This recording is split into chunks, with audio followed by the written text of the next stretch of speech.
सभी को यथायोग्य नमस्ते। मैं आचार्य सूरज प्रकाश शास्त्री।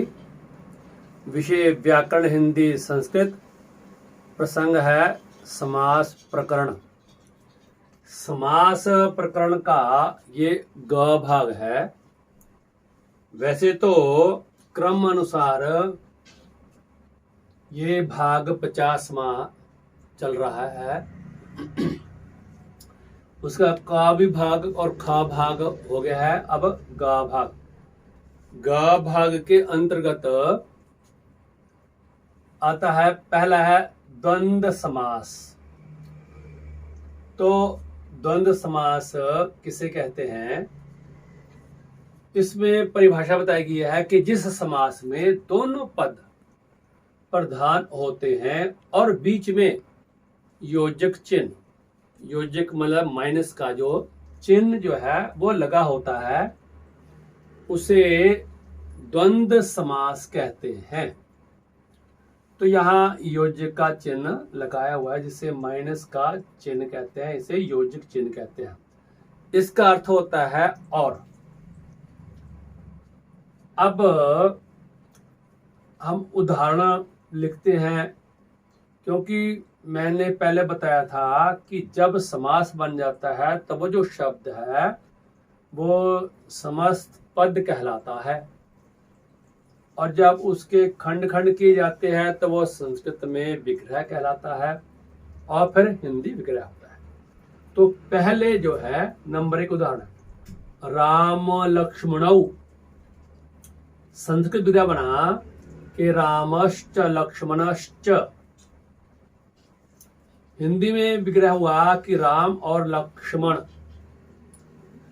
दूसरी उदाहरण है पितरौ।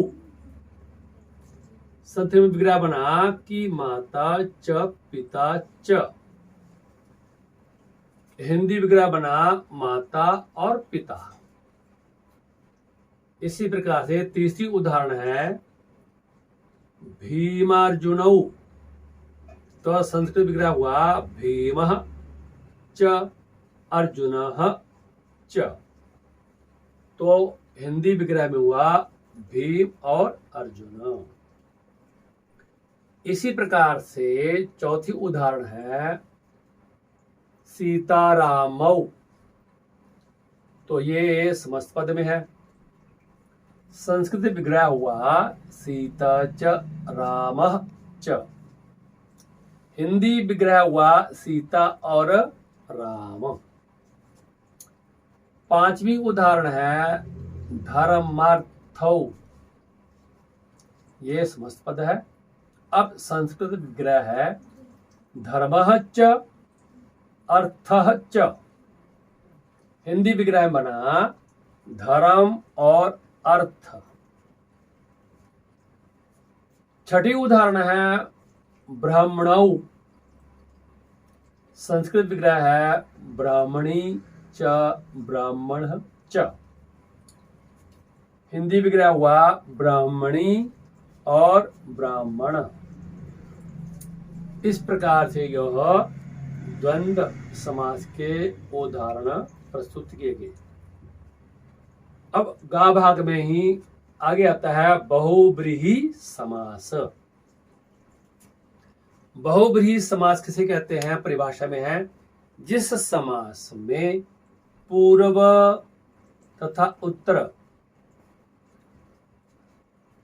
पद अथवा पहला तथा दूसरा पद, इन दोनों में से किसी की प्रधानता ना होकर किसी अन्य पद की प्रधानता होती है, उसे बहुव्रीहि समास कहते हैं।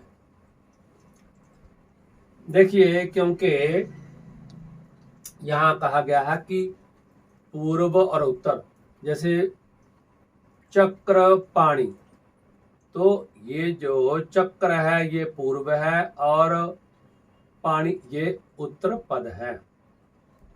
कहा कि इसमें ना पहले की प्रधानता ना दूसरे की प्रधानता, बल्कि तीसरे की ही प्रधानता जहां होती है तो वो बहुव्रीहि समास कहलाता है। उदाहरण के तौर पर नंबर 1 उदाहरण, पहले समस्त पद बनता है चक्रपाणि, संस्कृत विग्रह बना चक्रम पाणौ यस्य स। हिंदी विग्रह हुआ चक्र है हाथ में जिसके, अर्थात कौन है, विष्णु। दूसरी उदाहरण में है पीताम्बर, तो ये संस्कृत पद है और संस्कृत विग्रह है पीतम अम्बरम यस्य सः। हिंदी विग्रह में हुआ पीले हैं वस्त्र जिसके, तो वे कौन व्यक्ति हुआ, कहा कृष्ण। इसी प्रकार से तीसरी उदाहरण है महात्मा, महान आत्मा यस्य सः, तो हिंदी विग्रह हुआ कि महान आत्मा है जिसकी वह, वो व्यक्ति। चौथी उदाहरण में है समसत पद जो है वो बनता है दशमुख, संस्कृत विग्रह बना है दश मुखानी यस्य सः। हिंदी विग्रह बना 10 है मुख जिसके, अर्थात कौन सा व्यक्ति है, वो है रावण। लोक प्रचलन में है रावण को 10 मुख कहते हैं। तो इस प्रकार से उदाहरण चौथी हुई। अब पांचवी उदाहरण है वीर पुरुषकः,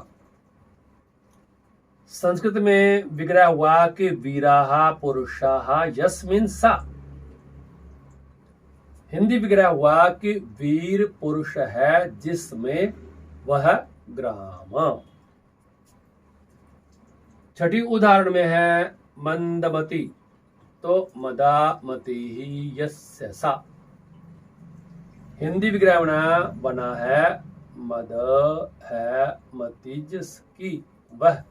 इस प्रकार का जो व्यक्ति है वो मंदमती कहलाता है। तो इस प्रकार से समास प्रकरण का जो ग भाग है वो मुझे उम्मीद है कि आप सबकी समझ में अच्छी प्रकार से आ गया होगा। और ये जो समास है छठी क्लास से लेकर के 10th क्लास के विद्यार्थियों के लिए, और आरपीएस का एग्जाम देने वाले, रीट का एग्जाम देने वाले विद्यार्थी, लोक सेवा आयोग का एग्जाम देने वाले परीक्षार्थी या विद्यार्थियों के लिए बहुत ही उपयोगी है। इसलिए भी अच्छी प्रकार से इसे याद कर लें, और मुझे पूर्ण विश्वास है कि आप इसे याद करके इससे लाभ उठाने का प्रयास करेंगे। और मैं आप सभी से अनुरोध करता हूं कि आप मेरे चैनल को सब्सक्राइब भी कीजिए और बेल आइकन भी दबाने का प्रयास करें। इति ओम शम।